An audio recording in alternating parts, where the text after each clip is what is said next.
Hey all, I'm Kavya and welcome to my channel. இது வரைக்கும் என் வீடியோல நான் இங்கிலீஷ்ல தான் பேசியிருக்கேன். ஆனா இனிமே நான் தமிழ்ல பேசலாம்னு முடிவு பண்ணிருக்கேன் guys. ஏன்னா தமிழ்ல கைட் பண்றதுக்கு சில யூடியூப் சேனல்ஸ் தான் இருக்கு. இதுவே இங்கிலீஷ், ஹிந்தி, தெலுங்கு, மலையாளம் அதுக்கெல்லாம் கொஞ்சம் சேனல்ஸ் இருந்தாலுமே தமிழ்ல ஒரு கமெண்ட் வந்துச்சு எனக்கு, இந்த மாதிரி சேனல்ஸ் கம்மியா இருக்கு.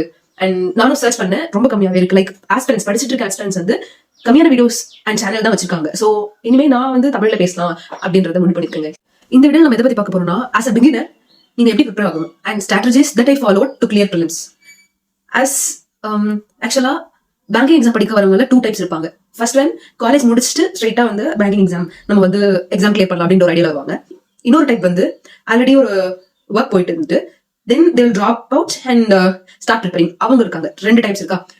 இதுல I belongs to first type. Like நான் காலேஜ் முடிச்ச உடனே ஒரு 2 months அப்புறம் நம்ம வந்து பேங்கிங் எக்ஸாம் தான் போகணும், அதுதான் நமக்கு வேணும் அப்படின்னு சொல்லிட்டு நான் ஒரு செப்டம்பர் ஆஃப் 2023 அப்போலேருந்து வந்து எக்ஸாம்ஸ்க்கு ப்ரிப்பேர் ஸ்டார்ட் பண்ணேன்.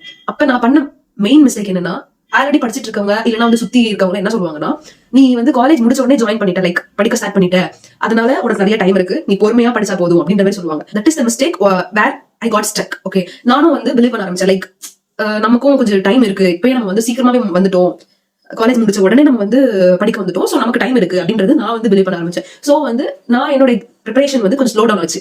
லைக் காலையில சீக்கிரமா எந்திரிச்சு படிக்க மாட்டேன். காலையில 7க்கு நான் இன்ஸ்டியூட் போகணும்னா அன்னையோட டூ டூ லிஸ்டே எனக்கு ரொம்ப கம்மியா இருக்கும். இந்த அளவு படிச்சா போதும் அப்படின்ற தாட் எனக்கு ஆரம்பிச்சிச்சு. அது ஒரு major mistake what I did. Okay, so நீங்க அதை பண்ணாதீங்க கைஸ். நமக்கு இருக்கிறது 1 year வச்சுக்கோங்க. அந்த 1 yearக்குள்ள நம்ம ஒரு ஜாப் போகணும் அப்படின்ற மைண்ட் செட் ஃபர்ஸ்ட் கொண்டு வாங்க. That is very important in banking exams. Secondly, those who have already worked and started preparing now for the exams, அவங்களுக்கு என்ன சொல்லுவாங்கன்னா, இந்த மாதிரி வந்து ஆல்ரெடி காம்படிஷன் அதிகமா இருக்கு, நீங்க வந்து அவ்வளவு காம்படிஷன்ஸ் தாண்டி இப்ப ப்ரிப்பேர் பண்ண ஸ்டார்ட் பண்ணீங்கன்னா முடிக்க முடியாது அப்படின்ற சொல்லுவாங்க. அப்படியும் இல்ல, நிறைய பேர் இருக்காங்க 6 monthsலயே வந்து ப்ரிப்பேர் பண்ணி ஜாப் வாங்கினவங்க இருக்காங்க. ஏன்னா 3 to 4 years படிச்சு கன்சிஸ்டன்டா இருந்து ஜாப் வாங்கினவங்க இருக்காங்க. It depends on a particular person. ஓகேவா? சோ நீங்க வந்து மத்தவங்க சொல்றாங்க அப்படின்றத வந்து நீங்க மைண்ட்ல வாங்கிக்காதீங்க. அண்ட் நீங்க தான் உங்களோட மைண்ட் செட்டை வந்து கொண்டு வரணும். நம்ம படிச்சா நமக்கு வந்து வேலை கிடைக்கும் அப்படின்ற தாட் ஆக்சுவலா உங்களுக்கு வரணும். கைஸ், பிலீவ் மீ, இப்போ நீங்க வந்து கன்சிஸ்டன்டா இருந்தீங்கன்னா ஷோரா உங்களால பிளேஸ் ஆக முடியும். லைக் ஏன்னா நிறைய பேர் வந்து வேற ஒர்க் பண்ணிட்டு இப்போ பார்ட் டைம்ல படிச்சுட்டு இருப்பாங்க. லைக் 4 hours 3 hours 5 hours வந்து அவங்க பேங்கிங் எக்ஸாம் படிக்கிறதுக்காக நைட் இல்லைன்னா மார்னிங்ல ஸ்பெண்ட் பண்ணுவாங்க. அப்படியும் நிறைய பேர் கிளியர் பண்ணி இப்போ வந்து ஒரு கவர்மெண்ட் ஜாப்ல இருக்காங்க. So guys, the main thing is be consistent and keep working hard. ஓகேவா? And yes guys, now coming to my preparation journey. First of all, as you all know, there are 3 sections in prelims exam. Firstly, English, Quants and Reasoning. நான் இங்கிலீஷ்காக என்ன பண்ணேன்னா, editorial படிச்சேன். Hindu news பேப்பர்ல editorial படிச்சேன். Not only editorial, உங்களுக்கு editorial தான் படிக்கணும்ன்ற அவசியம் இல்ல. எந்த ஒரு நியூஸ் எடுத்து படிச்சாலும் சரி, உங்களுக்கு இன்ட்ரெஸ்டிங்கா ஒரு ஸ்போர்ட்ஸ் நியூஸ் இருக்கு, ஸ்போர்ட்ஸ் நியூஸ் படிக்கலாம், இல்ல மற்ற நியூஸ் கூட படிக்கலாம். ஏன்னா இப்ப உங்களுக்கு கிராமரே தெரியலனாலும் இந்த மாதிரி நீங்க லைக் நியூஸ் பேப்பர் படிக்கும்போது வேர்ட் சென்டென்ஸ் எப்படி ஃபார்ம் பண்ணணும் அப்படின்றது உங்களுக்கு தெரிய ஆரம்பிச்சிடும். சோ இப்ப எரர் ஸ்பாட்டிங் எடுத்தீங்கன்னா என்ன ஆகும்னா, நீங்க அந்த சென்டென்ஸ் பார்க்கும் போதே தெரிஞ்சிடும் ஏதோ ஒரு மிஸ்டேக் இருக்கு, ஆனா உங்களுக்கு ஷாரா என்ன மிஸ்டேக்னு தெரியாது. For that you have to work on that area and practice more on that area. ஓகேவா? சோ இந்த ஐடென்டிஃபை பண்றதுக்காக நீங்க என்ன பண்ணணும்னா, எடிட்டோரியல் படிக்கணும் ஆர் நியூஸ் பேப்பர் படிக்கணும். அண்ட் நான் என்ன பண்ணேன்னா, நிமிஷா பன்சால் மேமோட வீடியோஸ் பார்ப்பேன், எடிட்டோரியல் வீடியோஸ். அதுல என்ன பண்ணிருப்பாங்க, வொக்காப்ஸ் வந்து பயங்கரமா சொல்லி தருவாங்க. ஹிந்தி தான் ஆக்சுவலா, ஆனா என்னன்னா எனக்கு புரியாது லாங்குவேஜ், பட் அவங்க வந்து இங்கிலீஷ்லயே சொல்றதுனால கொஞ்சம் கொஞ்சம் இங்கிலீஷ் யூஸ் பண்ணுவாங்க. அண்ட் நான் பார்க்க எனக்கு அந்த வீடியோஸ் வந்து புரியவும் ஆரம்பிச்சிருச்சு. அவங்க என்ன சொல்லுவாங்கன்னா, ஃபர்ஸ்ட் ஒரு வேர்ட் எடுத்துட்டு அந்த எடிட்டோரியல்ல இருந்து ஒரு வேர்ட் எடுத்துப்பாங்க, புரியாத வேர்ட். அந்த வேர்டை மீனிங்ஸ் சொல்லுவாங்க, லைக் சினானிம்ஸ் சொல்லுவாங்க அண்ட் ஆண்டனிம்ஸ் இருக்கும். அண்ட் அந்த வேர்ட் யூஸ் பண்ணி ஒரு லைன் கூட ஃபார்ம் பண்ணிருப்பாங்க. சோ அந்த வேர்டை நம்ம எப்படி ஒரு லைன்ல வந்து இன்சர்ட் பண்ணணும், எப்படி ஃபார்ம் பண்ணணும் அப்படின்றத நான் கத்துக்கிட்டேன். அது மட்டும் இல்லாம லாஸ்டா அந்த எடிட்டோரியல் வீடியோ காலைல 7 AM போஸ்ட் பண்ணுவாங்கன்னு நினைக்கிறேன். அதுக்கப்புறம் என்ன பண்ணுவாங்கன்னா, பேராகிராஃப் கொண்டு வந்துட்டு ஸ்கிம்மிங் பண்ணுவாங்க. அந்த மாதிரி ஒரு பேராகிராஃப் கொடுத்து கொஞ்சம் டைம் கொடுத்துருப்பாங்க. ஸோ நம்ம அந்த பீரியட்குள்ள லைக் அந்த டியூரேஷனுக்குள்ள அந்த பேராகிராஃபை படிச்சு ஸ்கிம் பண்ணி நம்ம வந்து மீனிங் புரிஞ்சுக்கணும். இது எதுக்கு யூஸ் ஆகும்னா, ஆர்சிக்கு யூஸ் ஆகும். ஃபர்ஸ்ட் ஆஃப் ஆல் வொக்காப்ஸ் தெரிஞ்சுக்கணும். நெக்ஸ்ட் வந்து ஆர்சில வந்து நம்ம ஏன்னா பிலிம்ஸ் எடுத்துட்டோம்னா ஆர்சி வந்து பிளேஸ் a மேஜர் ரோல். ஓகேவா? மிஸ்செலேனியஸ் தவிர ஆர்சி வந்து ரொம்ப முக்கியம். அது நம்ம கிட்டத்தட்ட ஒரு 5 to 6 marks வந்து ஒரு பேராகிராஃப் படிச்சோம்னா எடுத்துடலாம். ஓகேவா? சோ அதை வந்து நான் கான்சென்ட்ரேட் பண்ணேன். இது மட்டும் இல்லாம வீடியோ மட்டும் பார்க்காம நான் என்ன பண்ணுவேன்னா, பிராக்டிஸ் மார்க்ல வந்து ஃப்ரீ டெஸ்ட் இருக்கும். ஓகேவா? ஒரு 30 to 40 ஃப்ரீ டெஸ்ட் இருக்கும். அந்த ஃப்ரீ டெஸ்ட்ல நான் ஆர்சி படிச்சு அந்த டெஸ்ட் போடுவேன். அந்த டெஸ்ட் போட்டோன்னே எனக்கு கொஞ்சம் கொஞ்சமா இம்ப்ரூவ் ஆக ஆரம்பிச்சது. நெக்ஸ்ட் கமிங் டு கிராமர் ரூல்ஸ்க்கு நான் என்ன பண்ணேன்னா, சேம் நிமிஷா பன்சால் மேமோட வீடியோஸ் வந்து நான் பார்க்க ஆரம்பிச்சேன். 120 rules of grammar வந்து பார்க்க ஆரம்பிச்சேன். Still now I haven't finished it. ஓகேவா? இருந்துமே அவங்க நான் படிச்ச வரைக்குமே எனக்கு வந்து பயங்கர யூஸ்ஃபுல்லா இருந்துச்சு. நான் ஒன்னு சொல்ல விரும்புறேன். நிறைய பேர் சொல்லுவாங்க, நீங்க வந்து இங்கிலீஷ் இம்ப்ரூவ் பண்ணணும்னா மூவிஸ் பாருங்க அப்படின்னு சொல்லிட்டு. ஓகேவா? ஆனா நான் ப்ரிப்பேர் பண்ண மாட்டேன் கைஸ். ஏன்னா வந்து நமக்கு டைம் இல்ல.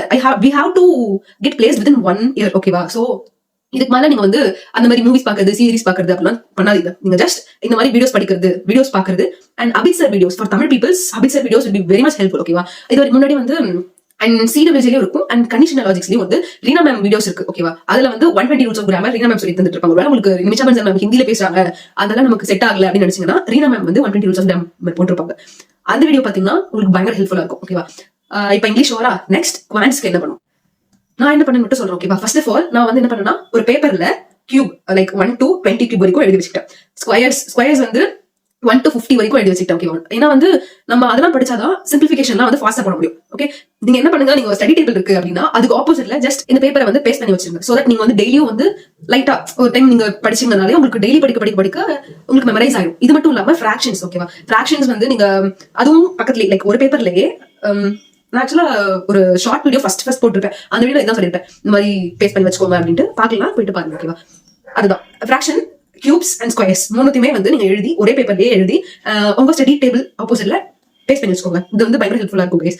இது மட்டும் இல்லாம சிம்பிளிஃபிகேஷன் நீங்க வந்து இன்னும் கொஞ்சம் இம்ப்ரூவ் பண்ணணும் அப்படின்னு நினைச்சீங்கன்னா மேத்ஸ்ட்ரிக்ஸ்னு ஒரு ஆப் இருக்கு. அந்த ஆப்ல நீங்க போர் அடிக்கிறப்ப, அதாவது ஒரு கேம் ஆப் மாதிரி இருக்கும். நீங்க போர் அடிக்கிறப்ப அந்த ஆப் யூஸ் பண்ணீங்கன்னா உங்களுக்கு சிம்பிளிஃபிகேஷன் வந்து இம்ப்ரூவ் ஆகும். ஓகேவா? Next coming to boosters. இது மட்டும் இல்லாம நம்பர் சீரிஸ், குவாட்ரேட்டிக் ஈக்குவேஷன்ஸ், இது ரெண்டுத்துக்கும் நான் என்ன பண்ணுவேன்னா சேம் பிராக்டிஸ் மார்க்ல வந்து ஃப்ரீ மார்க்ஸ் இருக்கு, ஃப்ரீ டெஸ்ட் இருக்கு. அந்த டெஸ்ட் வந்து நான் அட்டென்ட் பண்ணேன். லைக் எப்படின்னா பர் டே ஒரு அதுல இருக்க டே வைஸ் தான் கொடுத்துருப்பாங்க. அந்த டே வைஸ் வந்து நான் பர் டே வந்து எல்லாமே இது முடிச்சிருப்பேன். பூஸ்டர்ஸ் முடிச்சிருப்பேன், டிஐ முடிச்சிருப்பேன். நெக்ஸ்ட் ஓகேவா? டிஐ வந்து பயங்கர இம்பார்ட்டன்ட் கைஸ். நான் ப்ரிலிம்ஸ்ல மெயின்லி ஃபர்ஸ்ட் ஆஃப் ஆல் நான் என்ன பண்ணுவேன்னா பூஸ்டர் முடிப்பேன், நெக்ஸ்ட் டிஐ தான் எடுப்பேன். ஏன்னா வந்து மிஸ்லேனியஸ் வந்து நமக்கு டைம் கன்சியூம் ஆகும். அதனால நான் எடுத்தோடனே டிஐ நம்ம கொஞ்சம் புரிஞ்சுட்டோம்னா எடுத்தோடனே நம்ம வந்து 5 மார்க்ஸ் எடுக்கலாம். இதே 2 டிஐ 3 டிஐ இருந்துச்சுன்னா கிட்டத்தட்ட 15 மார்க்ஸ் எடுக்கலாம். கரெக்டா? சோ நீங்க வந்து டிஐ வந்து கொஞ்சம் இம்பார்ட்டன்ஸ் கொடுக்க வேண்டியதா இருக்கும். டிஐக்குமே நம்ம பிராக்டிஸ் மார்க்லயே வந்து ஃப்ரீ டெஸ்ட் இருக்கும். நான் வந்து பிராக்டிஸ் மார்க் சொல்லிட்டு அதை நான் கொலாப்லாம் நினைச்சுக்காதீங்க. ஜஸ்ட் நான் யூஸ் பண்ணதை நான் சொல்றேன். ஓகேவா? அதுக்கப்புறம் என்ன ஆச்சுன்னா மிஸ்லேனியஸ். எல்லாருமே என்ன சொல்லுவாங்க, மிஸ்லேனியஸ் குவான்ஸ் ரொம்ப கஷ்டமா இருக்கு. சோ குவான்ஸ் வந்து மத்தவங்க சொல்ல நமக்கு என்ன ஆகும்னா, ஆமா கஷ்டமா தான் இருக்கு, அவங்களுக்கு கஷ்டமா இருக்கு, நமக்கு கஷ்டமா இருக்கு நினைச்சிருக்கோம். ஓகேவா? அது வந்து நீங்க கொஞ்சம் அவாய்ட் பண்ணணும். லைக் நான் சொல்றேன், நம்ம மைண்ட் செட் தான் மேட்டர். நீங்க என்ன நினைக்கணும், ஓகே நம்ம குவான்ஸ் போட பிராக்டிஸ் பண்ண வந்துட்டே இருக்கும் அப்படின்ற நீங்க மைண்ட்ல ஏத்திட்டீங்கன்னா பிரச்சனை இல்லை. சோ நீங்க வந்து ஸ்டார்டிங்ல இருந்தே மிஸ்லேனியஸும் பிராக்டிஸ் பண்ணணும். ஆனா மெஜாரிட்டி ஆஃப் டைம் வந்து நீங்க பூஸ்டர்ஸ், டிஐ, அதுக்கப்புறமா தான் மிஸ்லேனியஸ் வரும். ஓகேவா? சோ மிஸ்லேனியஸ்க்கே ஃபுல் டைம் அப்படி கொடுக்கணும் அப்படின்னு கிடையாது. And next topic wise test எடுக்கணும். இப்ப நம்ம என்ன பண்ணுவோம்னா குவான்ஸ்ல பெர்சன்டேஜ், பார்ட்னர்ஷிப், ரேஷியோ, இந்த மாதிரி டாபிக்ஸ் எல்லாம் வந்து பயங்கரமா தெரிஞ்சு வச்சுக்கணும். இதெல்லாம் ரொம்ப இம்பார்ட்டன்ட். எல்லாத்துக்குமே இது 3 தான் பேசிக். ஓகேவா? அண்ட் இப்ப பிலிம்ஸ் ஆர் மெயின்ஸ் எந்த எக்ஸாம் எடுத்தாலுமே இது 3 நீங்க ஷுவரா அட்டென்ட் பண்ணிடலாம். சோ அதுக்கேற்ற மாதிரி இது ஆவரேஜ், ஏஜஸ், இந்த மாதிரி டாபிக்ஸ் எல்லாம் வந்து கொஞ்சம் நல்லா தெரிஞ்சு வச்சுக்கோங்க. ஸ்டார்டிங்லேயே வந்து நீங்க ஒழுங்கா படிச்சீங்கன்னா போக போக நீங்க வந்து உங்களுக்கு கொஞ்சம் டஃபா இருக்குல்ல, லைக் ப்ராஃபிட் அண்ட் லாஸ்லாம் நான் பயங்கர கஷ்டம் நினைச்சிட்டு இருந்தேன். ஆனா அதுக்குன்னு நான் ஒரு டைம் ஸ்பெண்ட் பண்ணி அந்த டெஸ்ட் போட ஆரம்பிச்சேன், டாபிக் வைஸ் டெஸ்ட் போட ஆரம்பிச்சேன். அப்பதான் என்னாச்சுன்னா ஓகே இப்படிதான் அப்ரோச் பண்ணணும் அப்படின்ற ஒரு தாட் எனக்கு வந்துச்சு. ஓகேவா? Next coming to reasoning section. And reasoning பத்தி நான் சொல்ல தேவையில்லை, ஏன்னா நிறைய பேருக்கு வந்து ரீசனிங் ஓரளவு நல்லா வரும். ஓகேவா? நான் எப்படி ஸ்டார்ட் பண்ணேன்னா, நான் கிளாஸ் போறப்ப நரேஷ் சார்னு ஒரு சார் இருப்பாங்க. அந்த சார் வந்து பயங்கரமா சொல்லி தருவாங்க. லைக் சிலாஜிசம், எம்ஓடி, அதெல்லாம் வந்து அவர் சொல்லி கொடுத்ததுல இருந்து நான் நல்லாவே போட ஆரம்பிச்சேன். அது மட்டும் இல்லாம டவுட்ஸ் இருந்தா டாக் அண்ட் மார்க் அப்படின்ற ஒரு சேனல் வச்சிருக்காரு. ஓகேவா? அந்த சேனல்ல பயங்கரமா இருக்கும். லைக் மேபி நீங்க சிடபிள்யூஜே பாத்துட்டு இருந்தீங்கன்னா நிறைய சார் வீடியோ பார்க்கும்போது கொஞ்சம் டிஃபர் ஆகும். நீங்க ஃபர்ஸ்ட் பாக்குறீங்கன்னா நிறைய சார் வீடியோவே பாருங்க. அது கொஞ்சம் க்ளூ மாதிரி சொல்லி கொடுத்துருப்பாங்களா, சோ நமக்கு பயங்கரமா யூஸ்ஃபுல்லா இருக்கும். ஓகே, நெக்ஸ்ட் வந்து சிலாஜிசம், எம்ஓடியா. நெக்ஸ்ட் வந்து பசில்ஸ், சீட்டிங் அரேஞ்ச்மெண்ட், அதெல்லாம். ஓகேவா? அது வந்து பயங்கர ஸ்டார்டிங்ல கொஞ்சம் பயமா இருக்கும், கஷ்டமா இருக்கும். என்னடா வரமாட்டேங்குது, ரொம்ப டைம் எடுக்குது அப்படின்னு இருக்கும். ஆனா நீங்க once you start practising consistently அது ஷியோரா உங்களுக்கு வந்துடும். ஏன்னா பயங்கர ஈஸியாவும் இருக்கும். நமக்கு வந்து கான்ஃபிடன்ஸ் தரதே இந்த மாதிரி கொஸ்டின்ஸ் தான். ஓகேவா? எனக்கு வந்து பிளட் ரிலேஷன் தான் பயங்கரமா பிடிக்கும். எடுத்துட்டு நான் வந்து என்ன பண்ணுவேன்னா எம்ஓடி அண்ட் சிலபஸ் எல்லாம் முடிச்ச உடனே ஸ்ட்ரைட்டா வந்து பிளட் ரிலேஷன் தான் போவேன். ஏன்னா என்ன பொறுத்த வரைக்கும் எனக்கு அது கொஞ்சம் ஈஸியா இருக்கு. சோ நீங்க டெஸ்ட் அட்டன் பண்ண எங்கெல்லாம் உங்களோட ஸ்ட்ராங் பிளேசஸ் அப்படின்றது உங்களுக்கு தெரிய வரும். சோ நீங்க என்ன பண்ணணும்னா டெஸ்ட் போட்டுட்டே இருக்கணும். இப்ப நீங்க ஸ்டார்ட் பண்ணிருக்கீங்களா, ஸ்டார்ட் பண்ணும்போது டாபிக் டெஸ்ட் போட ஸ்டார்ட் பண்ணுங்க. ஓகேவா? அதுக்கப்புறம் என்ன பண்ணுங்க, நீங்க ஒரு டாபிக்ஸ் எல்லாம் கொஞ்சம் ஓரளவு ஓகே நம்ம வந்து சிலபஸ் கவர் பண்ணிட்டோம் அப்படின்னா வீக்லி ஒன்ஸ் வந்து என்ன பண்ணுங்கன்னா ஒரு பிலிம்ஸ் டெஸ்ட் போட்டு பார்த்துட்டு அதை என்ன பண்ணணும், ஃபுல்லா அனலைஸ் பண்ணணும். எப்படி என்ன மிஸ்டேக்ஸ் பண்ணிருக்கோம் அது எல்லாத்தையும் நீங்க பார்த்தா தான் நெக்ஸ்ட் டெஸ்ட்ல நம்ம அந்த மிஸ்டேக்ஸ் எல்லாம் வந்து அவாய்ட் பண்ண முடியும். ஓகேவா? ஜஸ்ட் இது வரைக்கும் நம்ம டெஸ்ட் போட்டோம், மார்க் கம்மியா வந்துருச்சு அவ்வளவுதான் அப்படின்னு சொல்லிட்டு விடக்கூடாது. நீங்க ஏன் மார்க் கம்மியாச்சு, நமக்கு தான் டாபிக் தெரியும். Maybe most of the peoples என்ன பிரச்சனை இருக்குன்னா ஸ்பீடு வந்து வராது. ஓகேவா? சோ பிலிம்ஸ்ல வந்து ஸ்பீட் வராம இருக்கிறது தான் கொஞ்சம் பிரச்சனை. ஆனா பிராக்டிஸ் பண்ண ஷுவரா உங்களால அதை வந்து கிராக் பண்ண முடியும். ஓகே, அப்புறம் இந்த மாதிரி டாபிக்ஸ் எல்லாம் நீங்க கொஞ்சம் ஓகே பிலிம்ஸ்ல வந்து ஓரளவு லைட்டா மார்க் வருது, ஒரு 30, 40 அப்படி வருதுன்னு வச்சுக்கோங்க. அப்போ வந்து என்ன பண்ணுங்கன்னா எக்ஸாம் டைமுக்கு முன்னாடி ஒரு 3 months நோட்டிபிகேஷன் வருது இல்ல, நோட்டிபிகேஷன் முன்னாடியே நீங்க வந்து பிலிம்ஸ் டெஸ்ட் போட ஆரம்பிச்சிடும். பர் டே 1 டெஸ்ட் போடணும். ஃபர்ஸ்ட் இப்போ வந்து ஆகஸ்ட்ல எக்ஸாம்ஸ் போங்க, 3 months முன்னாடியே ஃபர்ஸ்ட் மந்த்ல என்ன பண்ணணும்னா லைக் ஆகஸ்ட்க்கு முன்னாடினா மேல என்ன பண்ணுங்க, ஒரு டெஸ்ட் போட ஆரம்பிங்க. பர் டே ஒரு பிலிம்ஸ் போடணும். ஓகேவா? நெக்ஸ்ட் ஜூன்ல என்ன பண்ணுங்கன்னா per day 2 films mark test போடுங்க. அண்ட் அனலைஸும் அன்னைக்கே பண்ணிடணும். ஓகேவா? ஸோ நெக்ஸ்ட் டே பாத்தீங்கன்னா உங்களுக்கு என்ன பண்ணீங்க அப்படின்றது வந்து ரொம்ப ஒரு இன்ட்ரெஸ்ட் வராது. ஸோ என்ன பண்ணணும், அன்னைக்கே நீங்க அனலைஸ் பண்ணிடணும்.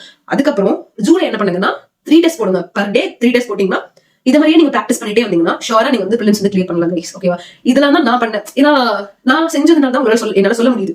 நான் வந்து இதெல்லாம் பிராக்டிஸ் பண்ணேன் அண்ட் இதெல்லாம் நான் ஃபாலோ பண்ணேன். ஸோ அதனால தான் என்னால இதெல்லாம் உங்ககிட்ட சொல்ல முடியுது. இதே மெயின்ஸ்ல என்ன கேட்டீங்கன்னா, மெயின்ஸ்ல வந்து நான் இம்ப்ரூவ் பண்ண வேண்டியதே நிறைய ஏரியாஸ் இருக்கு. ஸோ என்னால உங்ககிட்ட சொல்ல முடியாது லைக் இதுதான் நான் பண்ணேன் அப்படின்னு சொல்ல முடியாது. சொன்னாலுமே நிறைய மிஸ்டேக்ஸ் இருக்க வாய்ப்பு இருக்கு. சரியா? என்னன்னா இப்போ நீங்கள் வந்து ப்ரிலிம்ஸ்லாம் ஓகே அப்படின்னா இந்த 3 months சொன்னல லைக் இப்போ ஆகஸ்ட் எக்ஸாம்னா நான் மேலேருந்து ஸ்டார்ட் பண்ண சொன்னல, அப்பயே நீங்கள் வந்து ப்ரிலிம்ஸில் ஓகே அப்படின்னு நினச்சிங்கன்னா வீக்லி ஒன்ஸ் வந்து லைக் வீக்கெண்ட்ஸில் மட்டும் ஒரு மெயின்ஸ் மார்க் போடுங்க. மெயின்ஸ் மார்க் போட்டுட்டு அதை வந்து அந்த வீக் ஃபுல்லாக ரிவ்யூ பாருங்கள். And side by side prelims மார்க்கும் எடுத்துகிட்டே இருங்க. ஸோ தட் நீங்கள் வந்து மெயின்ஸ்லேயுமே கொஞ்சம் இம்ப்ரூவ்மெண்ட் பார்க்கலாம். ஓகேவா? ஏன்னா ஒரு வேளை சேர்த்து வச்சுட்டு லாஸ்ட்டில் கொண்டு போயிட்டு ப்ரிலிம்ஸ் கிளியர் பண்ணாதான் நான் மெயின்ஸ் படிப்பேன் அப்படின்னு சொன்னோன்னா அது ரொம்ப கஷ்டமாயிடும் கைஸ். ஓகேவா? என் ஃப்ரெண்ட்ஸ் கிட்ட கேட்ட வரைக்கும் என்ன சொன்னாங்கன்னா பிளாக் நோட் புக் வச்சிருப்பாங்க அவங்க. எப்படின்னா ஒரு தனியாக நோட் புக் எடுத்துக்கோங்க கைஸ். புதுசாக அந்த நோட்டில் என்ன பண்ணணும்னா உங்களுக்கு ஒரு சம்ல கஷ்டமா இருக்கு, இல்ல உங்களுக்கு சுத்தமா அது ஐடியாவே இல்லை, எப்படி போடணும்னே தெரியல அப்படின்னா, இல்ல புதுசா இருக்கு அப்படின்னா அந்த கொஸ்டினை அந்த நோட்ல ஃபுல்லா எழுதிட்டு அண்ட் ஆன்சர்ஸும் எழுதி வச்சுக்கோங்க. எழுதிட்டு அதை ஒரு வாட்டி பார்த்துக்கோங்க. நெக்ஸ்ட் நீங்க ஒரு டெஸ்ட் ஒரு மார்க் டெஸ்ட் போடும் போதுமே அந்த ஃபுல் நோட் புக்கை வந்து ஒரு வாட்டி பார்த்துட்டீங்கன்னா உங்களுக்கு அந்த மாதிரி சம்ஸ் வந்துச்சுன்னா நீங்க ஈஸியா போட்டுடலாம். ஸோ தட் உங்களுக்கு வந்து இம்ப்ரூவ்மெண்ட் தெரிஞ்சுட்டே இருக்கும். நெக்ஸ்ட் அடுத்தடுத்த டெஸ்ட் போடும்போது இந்த நோட் புக்ல இருக்க சம்ஸ்லாம் வந்துச்சுன்னா நீங்க ஷோரா போட்டுடலாம். ஸோ இந்த மெத்தட் ரொம்ப யூஸ்ஃபுல்லா இருக்கும். அண்ட் வக்காப்ஸ்க்கு வந்து நீங்க ஒரு நோட் எடுத்துட்டு நான் சொன்னல லைக் சினானிம்ஸ் அண்டனிம்ஸ்லாம் வந்து எழுதி வச்சுக்கோங்க. நீங்க சென்டென்ஸ் எழுதுறீங்களோ இல்லையோ, நான் என்ன பண்ணுவேன், சென்டென்ஸ் எழுதணும் இல்லையோ லைக் சினானிம்ஸ் அண்டனிம்ஸ் ஷியோரா எழுதிருப்பேன். ஒருவேளை எனக்கு அது புரியல அப்படின்னா நான் தமிழ் எழுதிப்பேன். லைக் உங்களோட மதர் டங்ல எழுதிக்கோங்க. எழுதிட்டீங்கன்னா உங்களுக்கு ஈஸியா இருக்கும். அது மட்டும் இல்லாம வேர்ட்ஸை வந்து நீங்க ஞாபகப்படுத்துறதுக்கு நீங்க ஃபன்னியா ஏதாச்சும் க்ளூ கூட வச்சுக்கலாம்.